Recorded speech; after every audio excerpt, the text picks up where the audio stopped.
breaking what? Limitations. Gusenya iki? Inzitizi. Zivuga ngo inzitizi ziragatsindwa. Ikintu kigushyira mu ruzitiro kikubuza kugera kucyo ugomba kugeraho, reka nkubwire, nibwo buhemu bwa mbere wahura nabwo.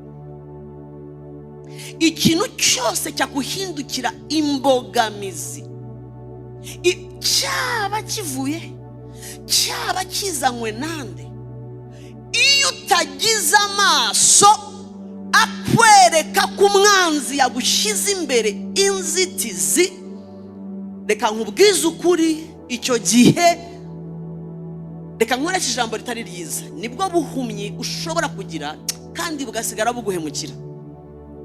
Now, inzitizi mu buzima cyangwa limitations ziza mu buryo butandukanye, ziza ziyambitse. Ndumva icyari cyumweru cya kabiri turi kuri izi nyigisho, ariko nta nubwo turagera kuri, navuze ko nzavuga ibintu 8, ngeze ku cyakangaye hari ku cya kabiri gusa. Now, inzitizi mu buzima nta bantu batahuye nazo, hera muri Bible nta bantu batahuye nazo. Ni umwuka, kiza muri forme y'umwuka, kiza guca mu muntu, turaza kubibona mu ijambo ry'Imana, gishobora guca anywhere, ahashoboka hose, ariko kikaza just kigamije kugira ngo kikubloke, kikubuze buriya guhemukirwa gushoboka. Umva nkubwire uko ariko ngusobanurire neza, si cyaguhemukiye kirimo kirakubuza gutambuka, ahubwo kutagira amaso akwereka ububi. Ariko wavuze ngo haleluya, akwereka ububi bw'icyo ikirimo kiraguhemukira cyangwa cyazanye iyo blocage, iyo barrière, urwo ruzitiro, izo mbago enye zishaka kugumiza ahantu hamwe. Nicyo kibazo gikomeye cyane. Iyo utavumbuye izo mbago, iyo utagize ijisho ry'umwuka, uvumbura uvuga uti Satani subira inyuma. Yesu yararimo aragenda ari kumwe n'intumwa ze, murabyibuka, ahura n'inzitizi. Bwa mbere arabanza baza intumwa ze, Petero ati he ni wowe abantu banyitande, murabyibuka, aturi Kristo, agira revelation, bati mumukomera amashyi. Ntibageze imbere gato atangira kubabwira purpose, intego yamuzanye ku isi, icyo yaje gukora. Igitangaje, Petero acumbikirwa n'umwuka mubi, amucamo just to stop, kugira ngo acishwemo n'ikintu kigiye guhagarika, kigiye kuba nka limitation, kigiye kuzana akantu kari butume Yesu atekereza kangahe ku ntego yamuzanye. Bibiliya ivuga ngo ako kanya Yesu agira ate? Arahindukira areba Petero ati subira inyuma nde Satani. Petero siwe Satani kuko mu kanya yaramaze kumukomera amashyi, ariko ikimuciyemo kizanye spirit yiyoberanyije just to stop Jesus, kugira ngo gihagarike Yesu. Na umwuka wa limitation, umva ubushize naberetse ibintu nka 3, abantu nka 3 basuwe n'uwo mwuka wo gatsindwa. Ariko hera mwitangiriro, uze ugere mu byahisho. Les gens, abantu they suffered, bababajwe n'uyu mwuka. Bamwe barawutsinda, abandi ugira ute? Urabatsinda. Hera mwitangiriro, gera mu byahishuwe. Tubona abantu batewe na limitations in life, batewe n'icyuka kibabwira ngo don't go ahead, utarengaho, gumaho, nyurwa naho, it's okay, uraharenga ute, byarangiye, rira. Niyo mpamvu ubona abantu baniyahura. Aba yahuye n'ikibambasi mu buzima kimubwira ngo nta nzira ikigize gute igihari. Ni ikintu kimubwira ngo nta n'impamvu yo gukomeza ubaho. Ni kibambasi. Wapfuye se ubundi umaze iki? Ndashaka wumva uwo mwuka agasiga abana b'incuke. Umugabo yari yahuye arazamuka asize abana be bakora homework muri salo. Ndabyibuka nemo ndabwiza nari Butare. Abana barimo bakora homework. Sinzi bagiguriya mwaka. Abana bane barimo bakora daddy homework daddy. Nyereka araza afite gahunda, arabanza arabafasha homework, agakuruka bisubiyemo, arabakoresha neza. Bwabanje kumwumva arimo arinjira, araparika neza. Madame ari ku kazi, madame anamubwira ngo uraza kumfata ryaki buretse gato mbanje mu rugo kumbagiye kugira gute kwirangiza. Nari Butare ariko narumiwe, sinzi bagiguriya myaka. Umugabo arakoresha abana homework ati you see here baby, here baby, ati okay daddy, ati ndaje mukanya. Ngiye umugabo ari nyabya. Madame atagize ate arategereje switi atazamufate ku kazi. Umugabo arinjira neza, yarizanye ibikoresho bye neza, arajyana neza, ashyiramo neza, ararereta. Madame arategereza Madame arategereza arizana nyine kwa kundi abadamu tuza twatumbye. Yanze gufata. Kumbura kariye nawe ntabwo yarakiriho. Ahageze mu rugo abaza abana dadariye ko muri modoka mu cyumba cyaramuburaho. Agize gutya akase mu bashyitsi asanga amaguru niyo yabanje kubona. Ndashaka wumve iyo shock. Babimbwiye ndi kumwe n'umukozi w'Imana ubu yaratashye. Barabimubwira kumva nawe yakoragaho muri Butare. Ati inde ibishoboka ngo ngwiki yasuwe kuko nawe yari umukozi w'Imana. Umugabo yahuye yani muri church yumvaga ibyanditswe nko byumva. Yazaga gusenga. In fact yari afite title ikomeye muri church. So abakristo abapastori barahunga bana bose bariruka basanga ari nega. Babwira umugore fata abana batamubona ameza bityo. Abakinyana mu cyumba kimwe, abakozi Imana barahageze, abapastori bariruka turahurura. Baramanura neza umugozi bagena muri mochari muri morgue. Uwo n'umwuka utari muramwereka at least ibyiza agize gute agezeho. Nubwo hari ibibi ariko hari n'ibyiza agize ate agezeho. Hari abana usizaho muri salo, iyo nzu yararimo yarayujuje, yariye. Afite umugore, babajije umugore avuga ati nimumbwire ikintu kimwishe ko nta kibazo ufitanye nawe, what is wrong? Nigute yansiga n'abana nta kibazo dufitanye nawe, bigenze bite? Ariko yageze ahantu mu buzima arasurwa, yumva ko nta mpamvu agifite kugira gute yo kubaho. Yumva agomba kubirangiza, agomba kuva kuri iyi si. Iyo ni limit. Ni ikintu cyiza kikakubwira ati buse ntubona ko byakurangiranye, kikakwigisha ntubona ko byarangiye, c'est fini. Usura cyafite aho wegurira umutwe. Ubusa umuntu akarararira kandi ukurira Satani mama itazana na bene wabo. Uko ufunguye akumba azana undi, wafungura akumba akazana undi. Ibyo uwo muntu bikaba bibi kurusha. Now abantu muri Bible tubona abagiye basufra, bagiye bababazwa n'uyu mwuka wa limitations. Umwuka ubabwira ngo c'est fini. Nta muntu udahura n'icyo gikuta, nta muntu udahura n'ikintu kimubwira ngo icara, ntakimubwira ati no gira gutya. Bibaho. Na uyu mwuka ukora mu byo butandukanye. Iyo uhereye mu itangiriro, Abraham sekuruza wacu yahuye nawe. Imana yamuhaye amasezerano, imubwira icyo azaba arabyumva, imwereka arabyumva. Biravuga ngo bukeye umwuka wa limitation ushaka kwitambika umukatishiriza kumukihari umujakazi kuri Hagari. Sara arasurwa atari ko se waretse tukabyara ku mukozi wacu, tukarererwa tukagira gute hari tukarerera ku bibero bye. Ni ikintu cyiza kiguha another idea, ikindi gitekerezo gihabanye neza n'icyo Imana yagushyizeho. Bakaseho gato kugeza uyu munsi ingaruka ziracyahari. Now Abraham yahuye nawo, Mose yahuye n'uwo mwuka.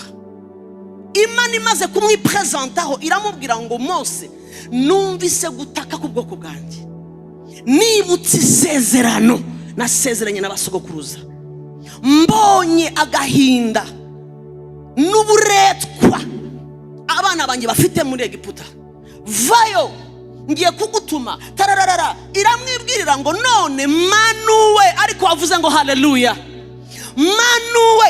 Iramaba ngo wowe ngiye kugukoresha just nk'igikoresho, ariko ngiyewe ngize ne ndamanutse. Mu yandi magambo, just be available, sois disponible, ndagufasha. Ni ngiye umanutse, ariko kuko ndi umwuka kandi ndi Imana, ntabwo namanuka, nta maboko mfite n'amaguru, so manukira mu muntu. Umwuka wa limitation uburaje bang, uti Mose we wowe se kunadidimanga. Ni umwuka ukubwiriza ibihabanye n'ibyo Imana yakubwiye. Ni umwuka ukwereka les faiblesses, ukomeza ukwereka ko tu peux pas, ntushobora, ntibishoboka ko wavansa, ntibikunda, ubu byarangiye, ryama. Nicyuka kiza kikwereka ko c'est fini. Ariko Mose yari yicaranye ijambo rimubwira ngo Uwiteka agize ate? Ndamanutse. Mu yandi magambo, sindi bugendera ku rurimi rwawe, singendera ku muryango wawe, singendera ku mbaraga zawe, ni jewe Uwiteka nimanutse. Vuga gusa yego, jewe ngira gute nkore. Umva se cyuko ukuntu kiza kikuyoberanya ngo none se ko ntazi kuvuga. Umva kandi ni wowe se ugiye kuvuga. Ndavuze ngo ndamanutse, ngo ngiye guhangara nde Farao, sinzi kuvuga. Nicyuka ofete kiza kigukatisha, kikugira zompo kandi ufite ubwenge. Kiza kikwereka ko iramanutse, amaze kubona igihuru cyaka kizagira gute kidakongoka. For God's sake, wabyibone n'amaso yawe, ngibiriya wabibona. Imana yiyiziye. Uzi ko Imana ikubwira ngo niyiziye ugasigara werekana impamvu. Now umwuka wa limitation ni umwuka Imana iguha isezerano, mwana wanjye nzagira gutya, uti jewe mwene nde, ukabusubiye amateka. Dore nzagira ntiha, dore naguhamagariye iki, komeza unkorere, ukabura simbutse ngo jewe mwene hari mu nzira wo kugace gahariya. Umva di irakwereka aho mujya, wowe ukayereka aho uvuye. Fire. Ntumenye ko ntihera aho uvuye kugira ngo idefinise futur yawe. Ihera ku cyo yakuvuzeho, ihera ku bumana bwawe, kwanu karanyubaka. Nta muntu n'umwe Imana ishingiraho, nta n'ikintu cyambayeho ishingiraho kugira ngo isoze icyo yamvuzeho ntarabaho. Ibije byose bigusanga Imana hari icyo yakuvuzeho. Niyo mpamvu utagomba kwisanisha n'ikintu icyo ari cyo cyose wahuye nacyo muri ubu buzima. Ngasubiremo zakamenyesha igihe cyose wisanisha n'ibyo uhuye hano ku isi. My God, this world is not fair. Uhita wumva ko ntushobora, ufite impamvu 40 zikubwira ngo usura komeza uvuga iki, urakomeza ukora iki, urakomeza urabigenza ute. Now imbaraga z'Imana aho zigufashiriza ni ukureba ibikugose n'ibikubayeho naho uvuye, ukabibwira ngo simwebwe mu mva definition y'ubuzima. Definition ndayihabwa n'uwamenye ntaraba urusoro mu nda ya mama. Uwo ni uvuga uriwe. Umva ngukurireyo ibikugose n'abakugose naho uvuye, nta n'umwe ushobora gutanga ubusobanuro bwawe. Kagiyemo nta n'umwe wavuga n'icya kabiri. In fact babona faiblesse zawe, babona ibyo udashoboye, nawe wibonamo ibyo udashoboye. Ariko hari ufite definition nyayo, vuga ngo nyayo. Uwo rero umwifataho, kuko utamwifasheho mama, iyi sira gukubitira definitions, igukubitiraho ubusobanuro, ikarari kubwiriza, ikagukubitiraho ikakwereka ko hari impamvu ebyiri eshatu zatuma iki gihagarara iki mu izina rya Yesu. Now tureke Mose tuvuge Vashiti. Muramwibuka mukanda asu ende, muramwibuka mukaso weruze ndebera place yarafite. muka mwami warongowe na Ahasuwerusi. Tuvugisha ukuri, umugabo wari uhagarariye ziriya ntara zose Bibiliya ivugaho, sincerely speaking, umugabo uri influential nka Ahasuwerusi. Urebe iminsi bari bamaze bazenguruka ibyo bihugu, urebe ibirori bari bamazemo iminsi, amwirata presente ma femme. Ariko mbabwiza ukuri, umwuka wa limitation uragatsindwa n'Imana. Ukubaha ukuri bwami, ukubaha ukawicaye ku ntebe ikomeye, ukubaha ukuri hasi, nta muntu tubahuka. Urubaho ukubaha ukavashiti muka Ahasuwerusi. Ariko Ahasuwerusi uramuzi, ku munota wa nyuma Vashiti yambitswe ikamba, ari mu birori by'abagore b'abatware barimo bararirimba. Uzi ko umwuka limitation utatinya aho ugeze, udatinya abo muri kumwe, udatinya amashyi bagukomera. Hano ubwo witaye kuri reputation yawe, umwanzi akomeza kugerageza just to stop your life, kugira ngo yangize ubuzima bwawe. Now umugore arambaye ikamba, imyenda ngiyo ya cyamikazi iragera hariya, abagore baricaye aho, ibiryo biratetswe. Niba mujya musoma icyo cyanditswe muri Bibiliya, bari bicaye aho barya. Bageze ku munota wa nyuma, bamaze kuzenguruka ibihugu n'ibihugu, intara bazizengurutse. My dear, umwuka wa limitation uza nk'inzoka iciye heza. Ku mwanya wa nyuma umwami Ahasuwerusi ngo nawe ari mu gikari ibwami, arimo arasangira n'abatware, ibiryo biraho, inkoko bazishe, ihene bakaranze, oya yari brochette, urumva, intama batogosheje, ingurube utavuga, ziraha ibihanga biraho, biyongera banywa kavino bakongera. Ibirori bigeze ahantu umwami yibuka ko agomba guhamagara nde? Madame Vashiti, ngwino présente la beauté, la beauté du royaume, ubwiza fite. Arababwira ati mugende muhamagarire ma beauté. Bajya guhamagara Vashi, umwami araguhamagaye. Icyuka cya limitation ntiyamenya aho cyavuye, cyaje kivangira ntaza aho cyaci, kiraza kiramwongorera. Abantu barimo bararya, abagore bamuririmba Vashiti good woman, nawe yisetsa,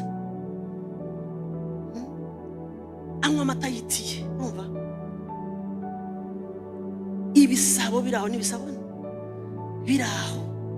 Hano hari ibiseke, abamama bakazana bakamuha, akavuga ati mbaye. Byakomeye ibwami kabaye, atazi ko mama abo barimo baraguhimbaza bagushima, mu kanya baraza kuvuga ngo nabambwe. Abo nyine nutaba amaso ku cyuka cyinjiriye muri aka kavuyo k'impundu bagukomera amashyi, uratangara. Vashita kiraho baririmba good woman, ati yes. Igishura kigera hariya, ikamba, hari kwafire bari bamukoreye, imisatsi igaruka ikaza mu maso ngo wa, yahindukira bati beauty, yagira ucyo bati wow. Ntaza hano icyuma cyaciye, kiraza kimwitambika imbere ngo ntuharenga hano, ntuharenga. Vashi, turarahiye hano harenga. Bagutambagije, umaze iminsi useka, uri kwifaraje upepera abaturage, ariko twiyiziye hano harenga. Ibi nibyo birori by'akangahe bya nyuma. Avuga ngo Satani aragapfa. Ibi nibyo birori bya nyuma. Vashi abyumve se ntabyo yumvise, akiraho yicaye. Vashiti, intumwa zivuye ku mwami. Vashiti, Ahasuwerusi araguhamagaye, amasaha yo gupresenta la beauté de sa femme, ubwiza bw'umudamu we kirageze. Vashiti arabareba, ntabwo nje. Umwami araguhamagara yicanye n'abatware ngo iki, ntabwo nje. Inde Ahasuwerusi, uramuzi Ahasuwerusi? uramwaza umugabo imbere y'abatwara ayoboye. You are joking. Baragaruka vashi ubwo indirimbo zimwe ziraririmba, mumubwire ngo ntabwo nje. Ntiyamenye igihe yinjiriwe. Ngomba bwiza ukuri, uyu mwuka wa limitation warwaye abatubanjirije, warwaye intumwa za Yesu, warwaye ibikomangoma, warwaye abazima n'abatayizi. Bisaba grace, ubuntu buvuye ku Mana ushobora kuzuminga this spirit. Iyo udashoboye kuzuminga neza, I tell you the truth, uyu mwuka watumye bamwe bagarukira hagati, barigeze kumenya aho Imana irimo irabajyana, barinda bapfa. Mazmuro niwe wavuze ngo aho bashingura niho hari iki? Ubutunzi bukomeye. Ahari ibitabo umwanzi y'ibyo bitanditswe, message zitabwirijwe, ibitangaza bitakozwe, biri mumva. Kuko nahantu umwanzi ashyiraho limite akamunyaga. Kubaho uhumeka ni byiza cyane, ariko kubaho uhumeka usohoza icyo Imana yakuvuzeho nta limitation birakabaho. Vashita kiraho yicaye atangazwa no kubona inkuba imukubise. Birabyita kubitwa n'inkuba. Umwuka wa limitation umva ugushiramo amakode, nyumva neza, ntukwereka ingaruka zayo. Hari ukumvise ugushiramo ikintu utakwereka ingaruka zayo. Ni umwuka wa umva w'uburiganya, urakuriganya ku buryo ugucinga ushyiraho rido ukakubuza kurenza amaso ubona ikivuga cyane ingaruka.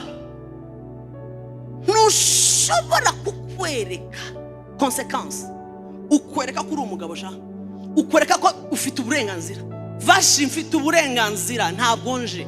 Si occupé avec les femmes, ndi occupé n'abagore. Nukwereka ko ugiye kumanuka ku ntebe, nukwereka ko amavuta y'Imana agiye kukuvaho, nukwereka ko abantu bagiye kuguha urwamenyo. Ntabwo ukwereka gusa ibiraha. Sinsiga abagore n'impamvu zidafatika, vuga ngo uwo mwuka uragatsindwa.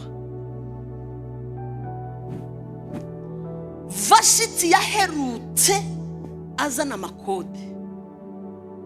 Umwuka wa limitation ujya kubwira Satani uti twageze ku ntebe. Et c'était fini. C'était fini. Umudamu yagiye gukebuka, bakura ku ntebe y'ubwami nk'imayibobo, mayibobo. Umugore baririmbiraga bacurangira, nkuko ndimo ndakuramo gutya, niko bajyanye barajugunya hwi.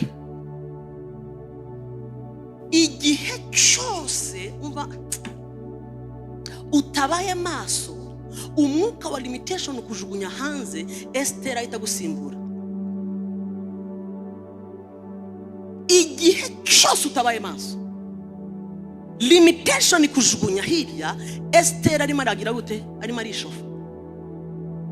Niyo mpamvu nyambwira abantu ntuzigere wirara. Baza abakinyi b'umupira baraza guha ayo makuru. Urirara mu kibuga, hari abandi bari hirya barimo baragira bate? Barimo kugira gute? Bishofa. Ujye babona hirya y'umupira, hirya kibanza ikibuga baba bari muri ayo. Kera ntarabimenya ko ntazi ibintu by'umupira, bose bazanyira abasazi mu kibuga. Abantu bamwe barakina umupira, ukabona hirya hari urimo ariruka ngo kagera hariya akagaruka ngo akikora ibintu. Kibwa mbere bibona bavuga na idori zombi, ariko najya kubona nkabona coach ahagaze hafi yabo. Coach ntagabona ko bazanye zompo mu muhango mu hafi y'ikibuga. Ubusuye umuntu ahise yinjira mu kibuga. Kumbe hari icyo bimwe birabwira bari mu kibuga. Pima kidogo, niko Abaswahili bavuga.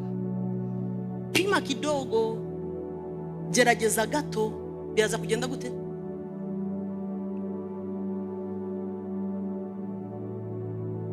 gerageza gato urebe urisanga.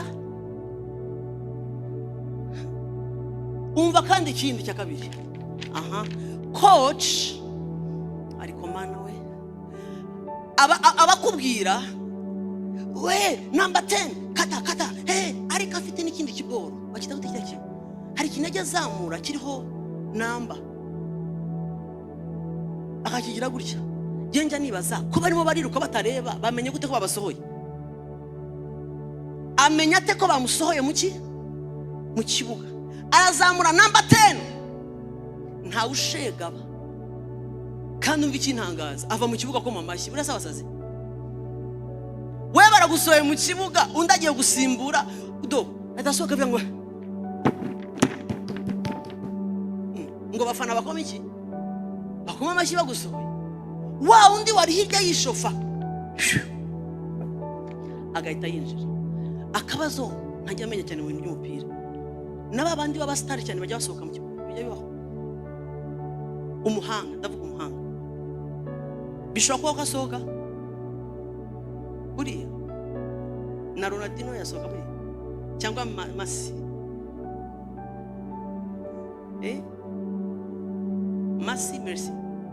Messi yasohoka bishobora kubaho mbere ko bazamura bakamusohoka. Mbarizo kwegerewe bavamura.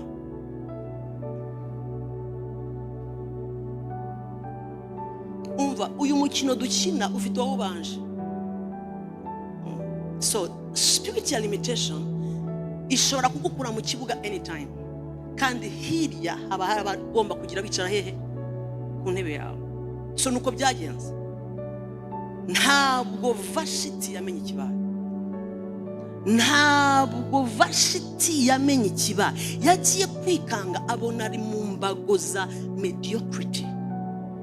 Aguye muri mediocrity, aguye ahantu kandi iyo Vashiti wavuye ku ntebe kuzongera kuzura iki agatwe uragakura heze. Urajya gusaba imbabazi se kandi mu gikari batangiye gutunganya Esther n'abandi. Urabigenza ute? How you coming back? Niyo mpamvu umwuka wa limitation uzana inzitizi mu buzima ni umwuka mubi ugomba kwiyiriza ukawusengera, ugomba guhangara ukawukura imbere yawe. Ntabwo numvise amina na amene numvise. Ndashaka mwumva abantu maze kuvuga. Navuze Abraham uwo mwuka waje mu yindi form sibyo. Navuze Mose uyu mwuka waziye muri faiblesse afite sinzi kuvuga. Dore Vashiti uyu mwuka waziye muri self sibyo. Reba uwitwa Yabesi uyu mwuka wamusanze mu nda ya nyina ngo nyina yamusamanye iki agahinda. Ndashaka urebe ibintu byabaye ukiri mu nda yawe Yabesi, mu nda ya mama wawe. Satani akabona inyenyeri yawe akaguhera mu nda ya mama wawe. Fire. Bible ivuga kuri Yabesi akiri mu nda ya mama we. You go and do research. Niho Satani yatangiye kurwanya Yabesi ashakuzana limitation ku buzima bwe ngo avukire mu gahinda bimubuze kuzatera. Ariko Yabesi amaze gukura arakivumbura. Bibiliya avuga ngo ashyiraho ibihe byo gushaka Imana. Imana yumva gusenga kwe. Imana yumve gusenga kwawe mu izina rya Yesu. Imana yumve gusenga kwawe. Iyo ugarukiye Imana igutungira urutoki aho uwo mwuka waguturutse. Amina. Now Yabesi ndashaka mwumva aho tuvuze batanu bose wamwukuje mu buryo butandukanye. Undi navuga ninde se? Reka mvuge umugore wari umaze imyaka 12 agize ate ava amaraso adahagarara. Uwo mwuka waje mu yindi form mu bundi buryo. Amara imyaka 12 ahumanye atava mu kumba kuko cyaraziraga muri Israel kugira gute kuburi mu mihango y'abagore hanyuma ukaza mu bantu wabaguhumanye. Hashimwe Yesu wakwiye ibyo bintu. Na umugore umwaka wa mbere arawihanganira, uwa kabiri 10 years atakaza ubuzima. Amaraso ni sign y'iki ya life. ubuzima bumuvamo day and night abireba, ariko uzi ubuzima kugushiramo ubureba utabifitiye igisubizo. Uzi ubuzima kugushiramo ubireba ntubifatire decision. Ubuzima butakara bugenda. Umwaka wa mbere Bibiliya iravuga ngo atera intambwe ajya mu bavuzi, baragerageza ngo bamumaraho iki ibye byose. Umudamu agera ahantu abaganga bamubwira ati go go go go, and then she gave up. Asubira mu kumba ke arakinga, biragatsindwa kwemezwa n'umwuka wa limitation, umwuka w'inzitizi ukajya mu cyumba ugakinga. Niba hari umuntu wegereye hafi mumbwire mu matwi uti kwikingira na watewe biragatsindwa. Mubwire, kuko uko ukinze uhaye uburenganzira the devil noneho kuvuga no gusakuza. Umudamu arakinga akajya yumva abantu bacaho gusa, amakuru y'abana be ntumbaze, amakuru y'ikirimo kiraba mu mujyi ntumbaze, ntazi inzu bubatse mu mujyi, ariko umwuka wa limitation uragapfa. Ntazi ibirimo birabera hehe, ntazi ko amatora azaba, ntazi isoko rigezweho. N'umwuka ugushyira mu kantu ntumenya amakuru, n'umwuka ukubuza kumenya ibyo abandi barimo baramenya, n'umwuka ukubuza gutambagira aho ufitiye uburenganzira gutambagira. Umudamu ati bw'abaganga bananiwe, amafaranga yananiwe, bamazeho ibyanjye, okay let me die then. Ajya mu cyumba rwose araryama, arisasira, akirirwa arira, yitekerezaho ariko yabyuka akabona ubuzima uko abyuka akabona ubuzima bugenda. Ndashaka kureba umwuka wa limitation ukumaramo ubuzima nta n'impuhwe. Urimo uramumaramo ubuzima, amaraso arasohoka every day, kandi arakingiranye mu kumba, ibibera hanze ntazi aho biri. Iyo umwanzi yagushyizeho umwuka wa limitation spiritually, mu by'umwuka biragapfa. Umuntu aramuvinga akagenda ariko atazi amakuru y'ikimo kiraba mu isi y'umwuka, atazi kiri kuri karandiriye y'ijuru, atazi icyo marayika yarayavuze, atazi icyo umwuka wera arimo aravuga mu mujyi. Kubera iki? Hari amaraso spiritual arimo arasohoka, hari ubuzima burimo burakuvamo, hari ikintu umwuka wa limitation urimo aragukuramo. Ntabwo yabonaga abana be, uyu mugore yari afite urubyaro, ntabwo yabonaga ko arahumanye. Umwuka wa limitation ukwica nabi, iby'agaciro bikagupfana, urubyaro nturumenye. Ntabwo yamenyaga bene wabo, tantine ntabwo azahari, anko. N'umwuka ugushyira mu kumba ukareba ikintu kimwe gusa, faya.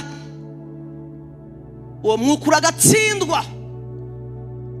Urimo urakumaramo ubuzima, urimo uratakaza amaraso every day, urimo uragukamura. Ariko mama, nubwo ufite imyaka 12 uva, Imana iracyagufite icyo yakuvuzeho.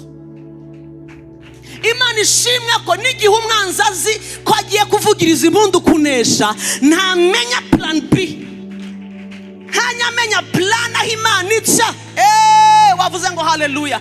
Ntajya amenya aho Imana icisha cya kimodoka kizamuka kikamanuka kikagusohorayo. Imana idusohora aho umwanzi yadushyize mu izina rya Yesu. Umwami Imana gusohore mu kumba kakumaraga mu buzima mu izina rya Yesu. Narivuze ngo umwanzi agusore muri ako kumba au nom de Jésus. Umwanzi agusore mu kumba kakumara mu buzima, karimo karagutwara life. Uzi kugenda wumva, uzi gupfa wumva, uzi gutakaza amaraso wumva, uzi ibyo abagore babyumvise cyane. N'iminsi mike ubuvuga uti nakufa minaisha. Ibaze rero umwaka 2 3 ari kumva ikintu cyamurinze, cyamukirije umwuka wa limitation. Nyuma y'imyaka 12 yarakibitseho ibyiringiro. Nyuma y'imyaka 12 yaragifite akaririmbo kavuga ngo ninumva inkuru nziza ndayifata. ikintu gitsinda spiritual limitation nukugumana ibyiringiro, nukugumana faith, nugutakaza amaraso ntutakaza umutima, nukubona amaraso agenda ariko ukanga ko Imana yakuvuzeho kigenda, nugutakaza abantu ariko ntutakaze icyo Imana yavuze, nugutakaza iminsi n'ibihe ariko ntutakaze ibyo Imana yavuze ku buzima bwawe, nugutakaza amafaranga ariko ntutakaze utanga amafaranga, mwamvugiye ngo Imana, nugutakaza iminsi ibintu bikagenda ubireba ariko ukavuga ngo ndacyafashe kubitanga, Imana yo tuzabwa mbiri. Ndashaka ikiganza cyawe kijye hejuru kivuge ngo nibyo. Umugore nyuma y'imyaka 12 Satani avuga ngo narakurangije wewe uzongera kwegura umutwe. Ndashaka kureba ibiro asigaranye. Urimo nabifora, uzi kuva amaraso, uzi anemia, uzi anemi.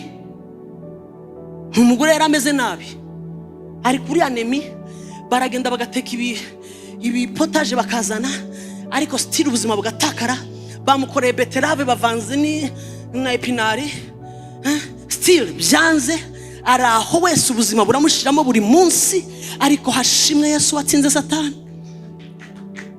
Yesu arabimenya in the realm of the spirit, amenya ko hari umuntu ugomba ubutabazi. Abwira intumwa ze ngo hari aho turi buce, hari indi nzira turi buce. Iyo nzira ajya yicamo, n'uyu munsi ayiciyemo.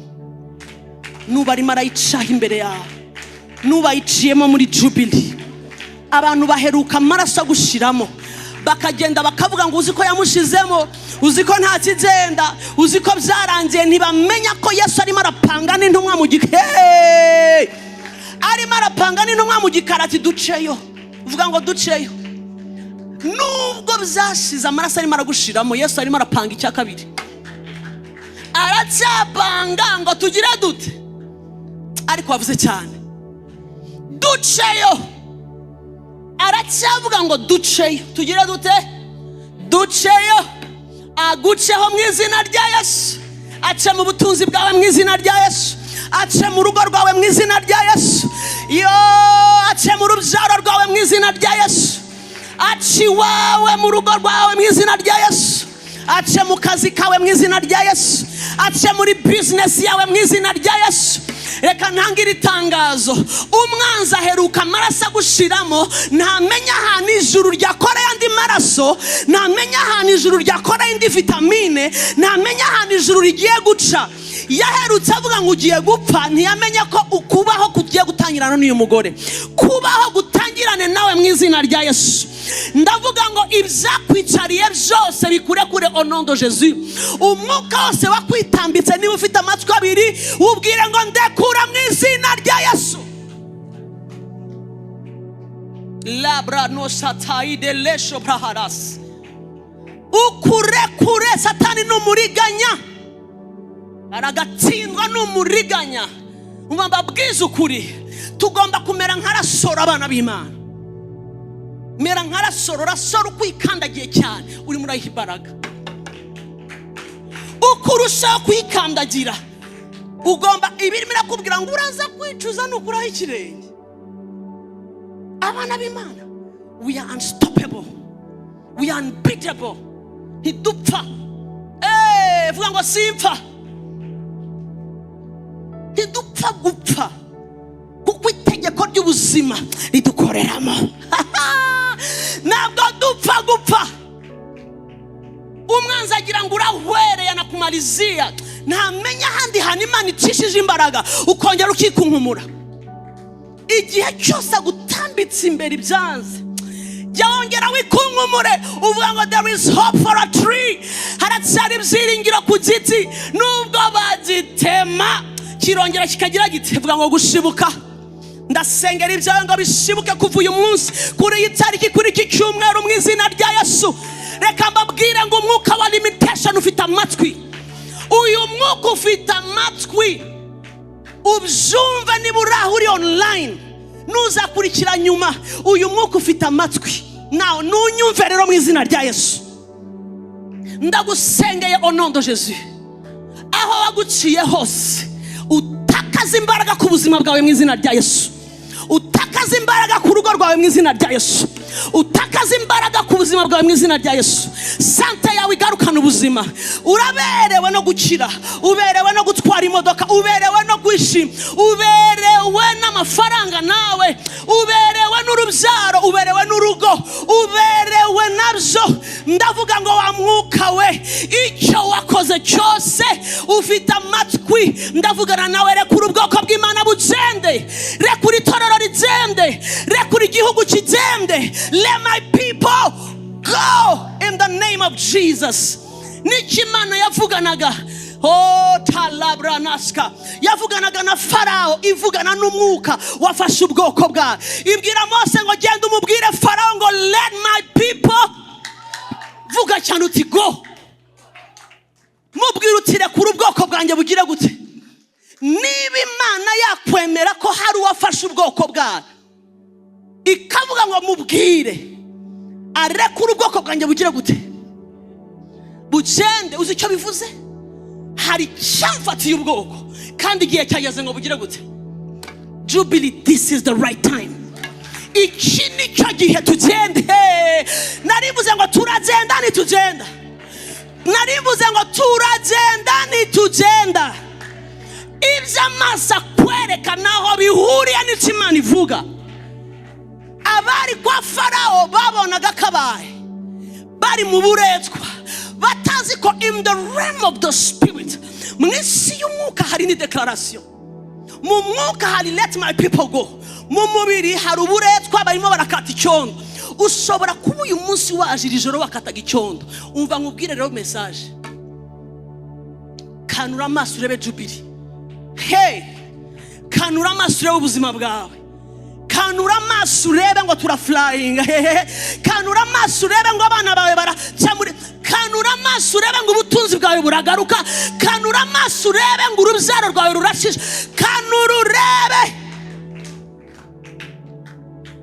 kanura urebe twahawe imbaraga n'ubushobozi dukandagira inzoka nande none se wowe kutazikandagira nta birenge ufite sicyonyora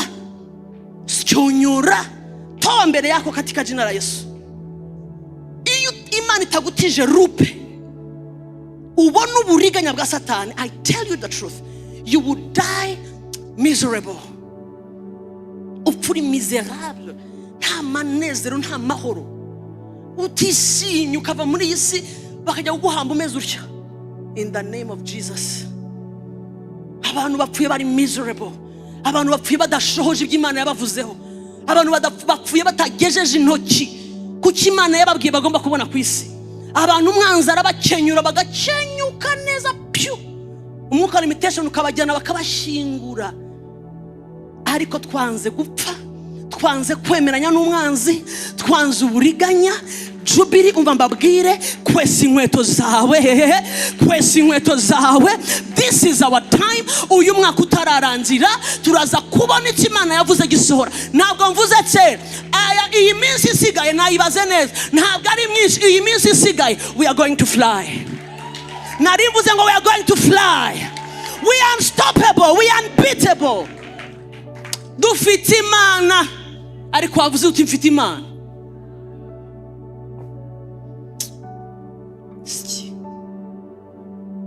umugore yagiye kumva yumva hanze hari igihuru cy'abantu uzi message bavugaga uzi message bariho bavugaga gute ngo Yesu agiye gucaho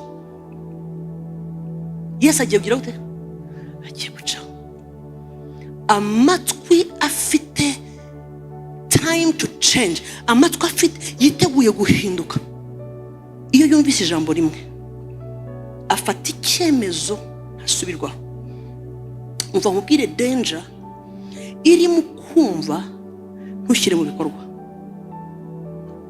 ni danger ikomeye kuko bihinduka ubuzima bwa buri munsi ni hahandi Imana ivuga ijambo rimwe ntiri guhindisha umushyitsi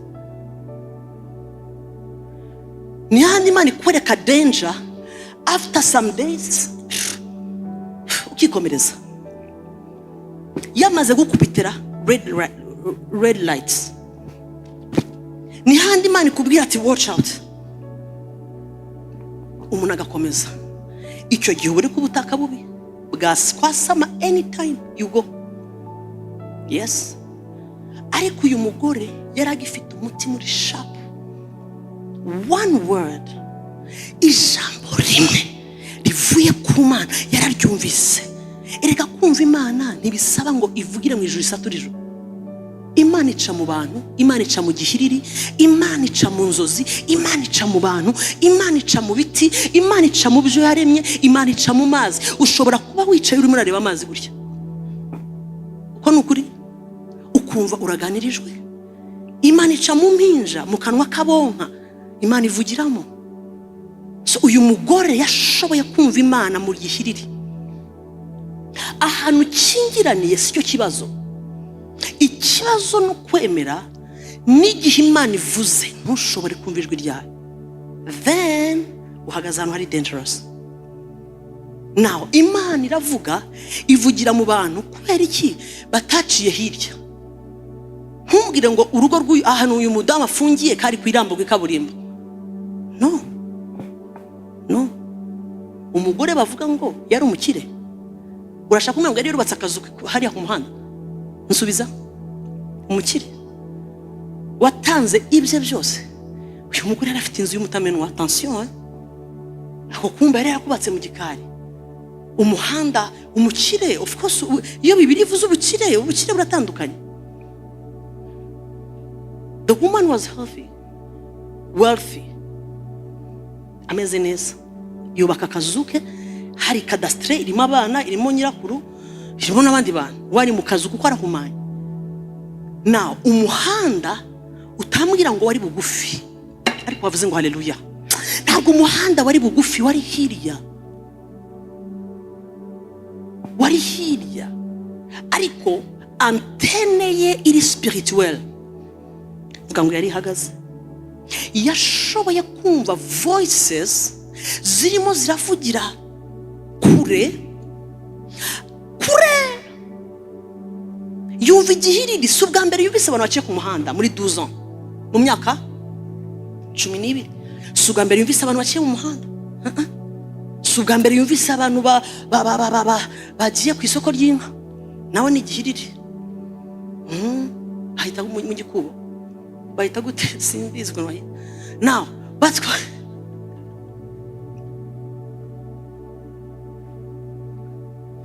Pastor anseka ntajya nkosora. Nicyo mfa nawe. Ahantu bajyana inka mu gikomero. Guseka ni bibi. Mugaseka umukozi w'Imana. Urumva? Mu gikubo ubanza ari mu isoko. Now bajyaga bacaho bajya mu gikomero batwaye inka. Sigihiririse akabumva. Ariko antene ye ntabwo yamubwiye ngo icyo hari cyavamo. Sinzi kwa kumvise. Arimo aratuzima ariko yanze gutuzima. Yo, hari ucyumvise ikintu. Hari ubuzima burimo buramuvamo bwitwa blood, ariko hari ubundi buzima yabitse bw'umwuka butamuvuyemo.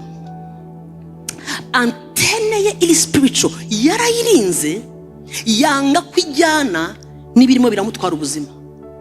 Ariko bavuze ngo haleluya. Now inzu ye nk'umukirekazi yari mu gikari. Abantu bajyaga bacaho batwaye inka, abandi bagacaho ari umunsi w'ihene, abandi bagacaho ari umunsi w'isoko, abandi bagacaho batwaye umuntu wakoze impanuka kuko urumva umukire atura ahantu umuhanda nyabagendwa. Abandi bagacaho mu myaka 12 nta na rimwe iki gikorwa yakoze this time yigeze agikora. Ni igikorwa yakoze yakibariye kuko hari message yumvise ihita transfera ukuri kuza muri spirit yiwe. God bless you, God bless you, God bless you. Urakoze cyane. Mwanyumvise nshuti, hari ikintu cyabaye from afar yumva abantu barongeye baciyeho ntiyanarunguruka mu idirishya kuko ubuzima bw'amaraso bumushiramo ariko yanze kubw'umwuka bugira gute. Uva nkubwire mama, uva nkubwire papa, umwanzi yagutwara ibintu akagutwara ubuzima ukabona arimo arazana akavuyo around you, ntuzemere ko akazana mu buzima bw'umwuka. Sha nuna kamba kambuza kamba kambe ariko mu mwuka wanjye kurekura. Ntuzigere umva nkubwire, Satani cyarakizi tukiziranyeho. Naramubwiye ngo I'm unbeatable, wankubita wahondagura wazana atake uzumirwa Julienne, uzumirwa umunsi uzanshyira hasi ukabona ndemeye ndarambaraye. Sha uzagenda wigurire ko ariko umunsi ntabwo uzaza mu izina rya Yesu.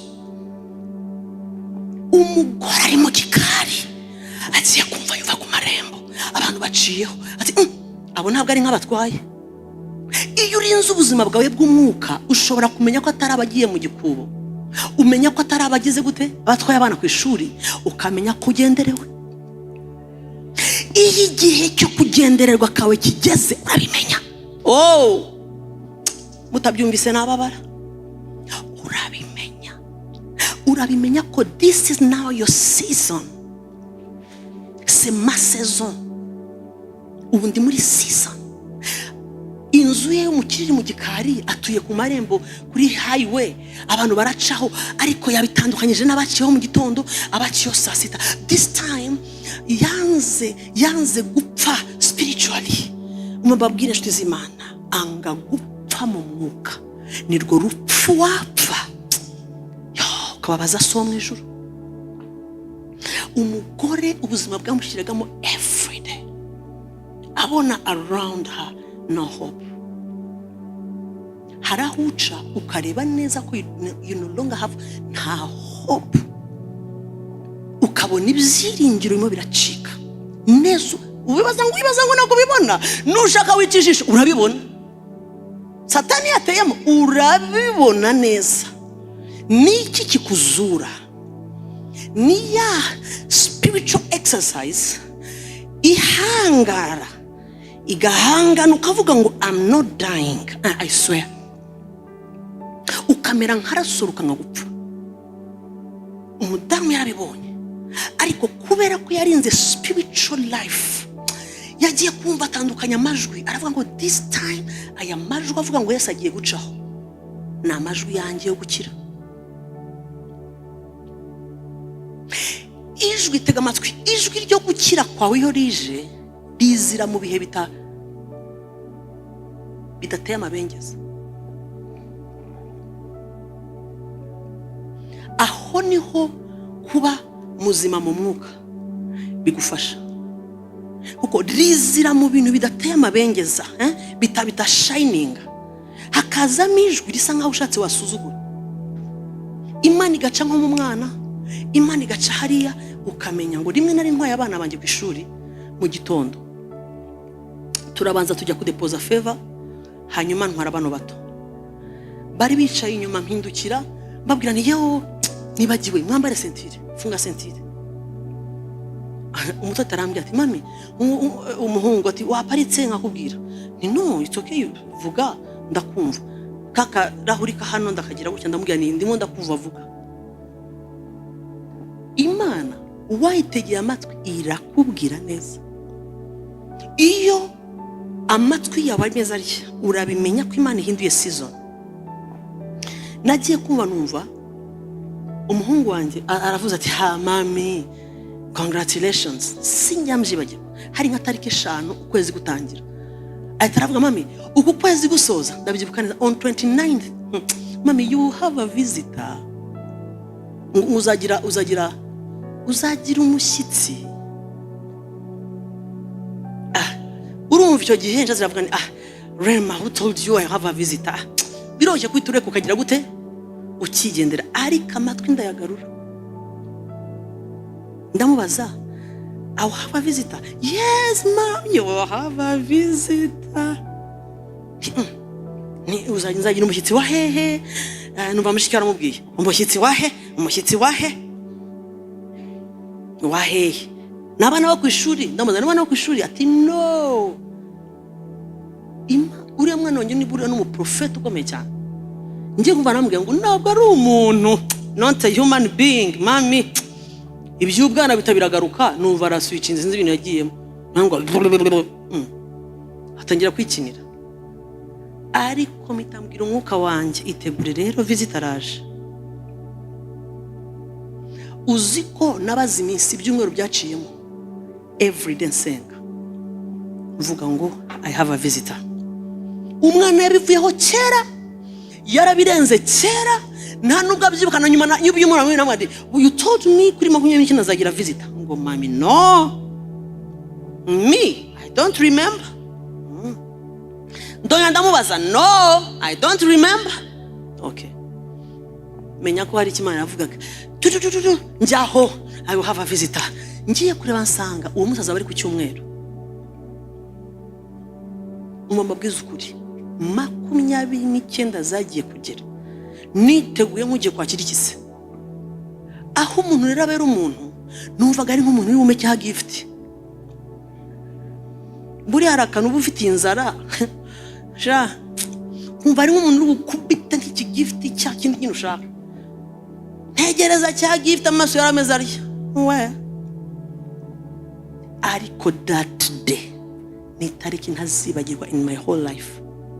N'uyu mwaka 29 z'ukwa kangahe ntabwo njya nibagirwa uriya munsi nabonye visitation y'ijuru mu buryo narabonaho sinjya mbyibagirwa uriya mugoroba n'ubu iyo nibutse that evening nahise menya ko habaye shift in the realm of the spirit that day. Ndamenya neza ko Imana ikoze ikindi kintu iranyimuye ndabimenya turaho ndimo ndajya materaniro muri Grace Room habanza intercession yarangiye ntarahagera umwe mu ba protocol yaragiye asanga umuntu aryamye arimo arasenga arimo arahanura amushyiraho iki telefone afata ubuhanuzi bwe ahita arabunyohereza ndi mu nzira nza ndabwumva iyo exactement harahagera muri Grace Room aravuye nagiye kwinjira muri church ngo this is my day sinitaye ku bandi uyu ni umunsi wanjye wa visitation. Now nabonye visitation ntashobora gusobanura n'amagambo iriya encounter nta nubwo nayisobanura n'amagambo.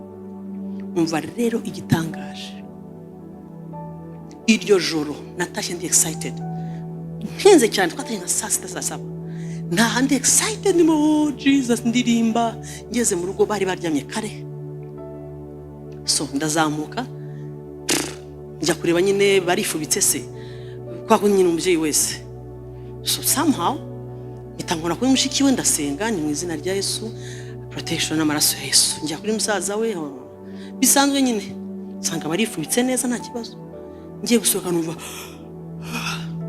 tip ari nanone ndamubwira you want to go ushaka kujya kuri toilette ati yes ndamujyana itaragaruka araryama ni good night ati mami you saw your visitor. Icyo kintu cyabaye nk'ijeke bashyizemo nabone which visitor today you saw your visit aseka wabonye wa muzitsi ni yes kandi hagati aho nakijemo ishozi biri mubaza which visitor I don't remember ariko yapfuye kuva kuri toilette agiye kuryama ni good night mami today you saw your visit I told you narakubwiye naratangaye n'uyu munsi kiriya kintu nzarinda manuka njya hari kitamvuye. Imana ishobora kuvuga kuko antene za utazimenyereje wishyizemo idini ngo ivugira muri church ivuga iyo wafashe iminsi 8 usenga ivuga iyo wagize gutya ibugaskwata kubera ubunajwa bw'ahantu washyize Imana ivugira. Imana si yanko wanjye si yanko wawe. God is God. Mu kanwa kabonka iravuga mu biti yavuga. Uyu mugore w'amazi imyaka 12 yumviye Imana mu rusaku abantu bose batari kumviramo. One message was enough. Igihiriri ngo Yesu arimo aracaho abaturanye urusikuri ari wabo Yesu ukize ibicuri, kuko ntabwo yigeze abimenya arakingiranye. Yesu atangira gukora, umugore yarakingiranye. Reka Yesu yagiye gutangira imirimo, uyu mugore agize ati atsingiranye, so nta makuru afite. Just one message iciye ku muhanda gutya bivugira, umugore arakaputa neza ati pa, ati this is my time. Akwesa inkweto ze ahita hangana umwuka wa limitation. Bibiri avuga ngo yibwira muri we, ariko avuze ngo haleluya, abanza kwibwira muri we. Aravuga ati you know what, ngiye gusohoka. Nta narabyumva ko bakora Yesu hehe kunshundura hasi, ntaho yabyumvise. Ariko kubera ko antene ze zari ready to hear from heaven, hari ukuntu umwuka we witegura ugakura amaso ku byo umazemo igihe, ukavuga uti vuga mwami ndumva. So umudamu yarumvise ahita ashobora no kuinterpreta the next step, intambwe iri bukurikireho arayiha. Amenya ko mu gihiriri nshobora kutamenya uwo ari we, ariko ndamumenya. Umva, ntiyayobeye ku mwambaro wa Petero, ntiyayobeye kuri Yuda ko Yuda baramuciye ugutwi. Yuda umukoraho ufite amafaranga, utafite n'ibyavamo. Ntiyayobeye kuri Simoni wundi cyangwa wapi. Iyo ubuzima bugushiramo ariko ukanga gushira muri wowe, hehe, muri wowe imbere harakuyobora ukamenya aho Yesu ari. Aragenda mukora ku myenda. Bible iravuga ngo mu gihiriri cy'abantu babyize Yesu, ngo yumva imbaraga igize gute imushizemo. Arahindukira ati ninde unkozeho? Petero ati twahereye kare tukubyiga. Yesu ati simvuga kubyigwa, ndavuga gukorwaho. Iyo warinze imbere hawe ari hazima, ukarinda kwizera, ukarinda ibyera, nubwo umwanzi yakumaramo imbaraga, I tell you the truth, buracya bugacyana yandi ugakora kuri Yesu. Umunsi uragera kongera ugatangira, ariko wavuze ngo haleluya. Igitondo kiraza, you go back again. Amasaha arihinduriza, ukongera ukagarura ibyawe wataye. Hari ikiba and then you refresh again. Umudamu abona programme ya Yesu irahagaze. Umwuka wa limitation uhita uribwira ngo stop. Ntabwo wakomeza Yesu yateyemo. Umva nkubwire ikintu kizagukiza limitation, kizagukiza, kuko buri muntu wese abazahana umwanzi ya muri mise in life. Ikintu kigukiza limitation ni igihe Yesu ateyemo, ni igihe Yesu abyivanzemo, ni igihe ukoze uko ushoboye ugakora ku rushundura rwe utashatse kumukoraho. I tell you, iminsi iragenda n'imyaka iragenda, utagira ngo urimo urasubira inyuma, imyaka irimo irakujyana. Uraza kugera ahantu uri bwifuze kujya kumukoraho, umugongo utakiva hasi. Uraza kwifuza to go back, usange umutwe uri bubyuka ukuboko amaguru bitavamo. Umudamu agiye kubona abona iteraniro rihagaze rya Yesu. Yesu atari ko hari umuntu nkozeho. Ndababwira ibyo nzi, imbaraga ingize ite imvuyemo.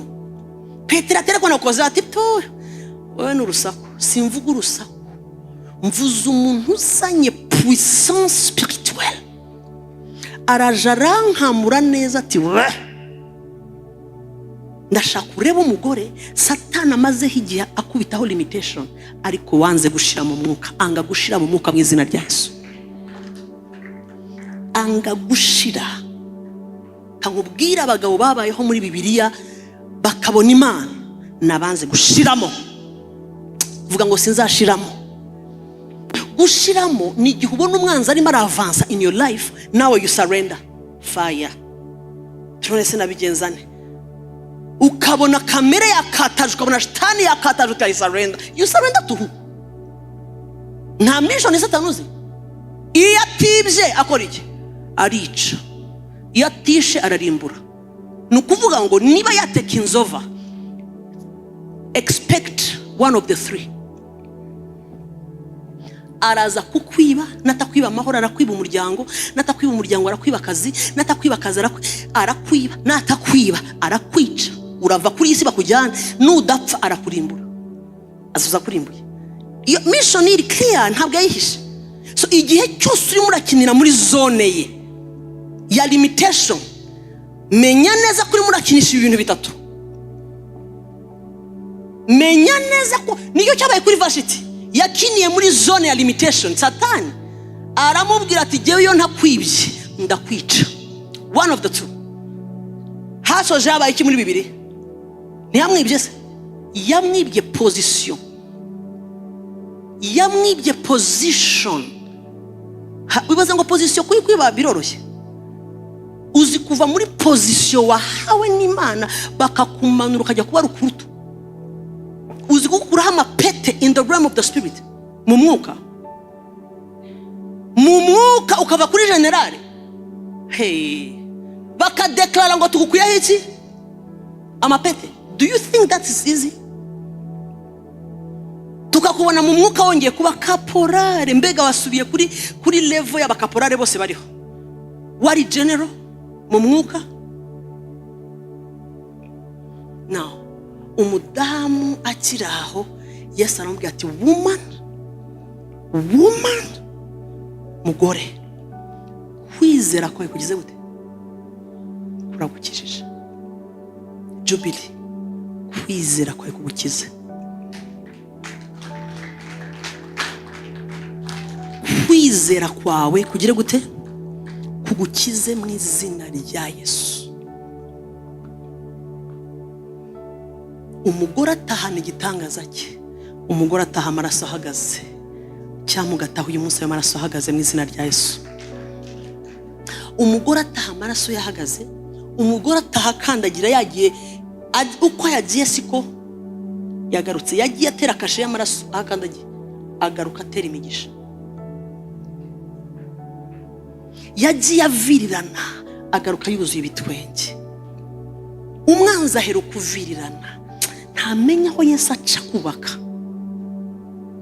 Hari igihe akurasa, yewe agahinguranya neza ukawumvira, aha ugatunguka. So we yakureba mu mwuka abona sefini, tuye warangiye. Ntamenya aho Imana yaciye iguha umugisha ukawugarukana. Ariko wavuze ngo haleluya. Na undi muntu navugaho ni Petero, wagendanye na Yesu imyaka 3. Baragenda abona ibitangaza, agendera ku mazi, abona ibintu byose, bigezaho one day umwuka wa limitation uramusura. Umva ukuntu umubwira, subirayo ukora iki? Kuroba. Umugarurira inshundura. Ijwi rya mbere ryaramubwiye ngo, umva ijwi rya mbere ryaramubwiye ngo follow me, I will make you what? Fishers of men. Ijwi rya mbere rya Yesu ryamubwiye ati nkurikira, ngiye kukugira umurobyi w'abantu. Mu yandi magambo, ngukuye mu burobyi bw'iki? Bw'amafi, ugiye kuba umurobyi w'abantu. Clear. Urabyumvise Petero? Ndabyumvise. Umwuka wa limitation vuga ngo uragapfa. Waje bwa kabiri umubwira ngo rekana no kuroba abantu, twisubirire ku mafi. Ndashaka kureba abantu bose maze kuvuga, uyu mwuka wigaragaje muri different forms. Wigaragaje mu masura y'uburiganya ariko atandukanye. Petero agenda abwira bagenzi be muri Yohana 21 I think. Arabwira ati ariko murabizi twasubiyeyo. Uyu mutipi yo mureba mubona on y va. Let's go back. Baragenda batipe bajya kuroba. Yesu yarabwiye ngo shine inshundura hasi. Ntabwo nzi ibintu byatumye yongera gufata inshundura zawe. Yesu yarakubwiye ngo roba abantu, urasubira kunshundura gukora iki? Shyira hasi inshundura. Niba iki ubona gusubiza inyuma ahantu wavuye. Uyu mwuka wa limitation uba ushaka kugukatira hano. Dore umuntu Yesu arimo aravuga ngo azahinduka inkingi. Ngusomere, yari mu nkingi Yesu azasiga, yatoranyije gusiga ku isi.